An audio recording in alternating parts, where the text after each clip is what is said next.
குமார் ஏதோ பயங்கரமா யோசிக்காப்ல. நாளையிலிருந்து கராரான டயட்.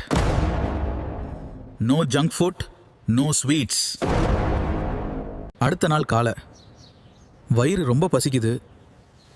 சரி, கிச்சனுக்கு போய் என்ன இருக்குதுன்னு பார்க்கலாம். கிச்சனில் இட்லி இருக்கு. இட்லி சாப்பிடவே விருப்பம் இல்லை. வேற ஏதாவது செய்யலாமா? வேண்டாம் வேண்டாம், சோகமா இருக்கீங்க. சரி, இதுதான் நம்ம டயட்டோட ஃபர்ஸ்ட் சாப்பாடு, சாப்பிடலாம்.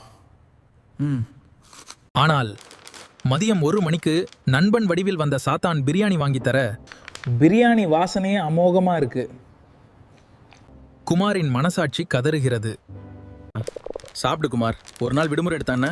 டேய் குமார், காலையில தானே டயட்னு சபதம் எடுத்த, இப்ப பிரியாணி கேக்குதா உனக்கு? ஆனா கிணா இல்ல, வேண்டாம், வை கீழே.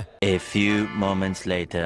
இல்லப்பா, ஃப்ரெண்டு ஆசையா வாங்கிட்டு வந்தான். சாப்பாட்டை வேஸ்ட் பண்ணா பாவம்ல, அதான் இன்னைக்கு ஒரு நாள் மட்டும் சாப்பிட்டுட்டு நாளையில இருந்து டயட்டை கண்டினியூ பண்ணிக்கிறேன். இரவு 9 மணி. லைட்டா சாப்பிடலாம் என்று ஹோட்டலுக்கு சென்றவன் 4 பரோட்டா மற்றும் சிக்கன் சால்னாவுடன் அட, நான் இப்பதான் முத நாள் டயட் முடிச்சிருக்கேன். மனசு டயட்னு சொல்லுது, ஆனா நாக்கு பிரியாணி கேக்குது. எப்பவுமே நாக்கு தான் ஜெயிக்குது. நாளையில இருந்து கண்டிப்பா டயட் ஃப்ரெண்ட்ஸ். உன்னையெல்லாம் வச்சுக்கிட்டு நான் எப்படா வெயிட் குறைக்கிறது? போங்கடா நீங்களும் உங்க டயட்டும்.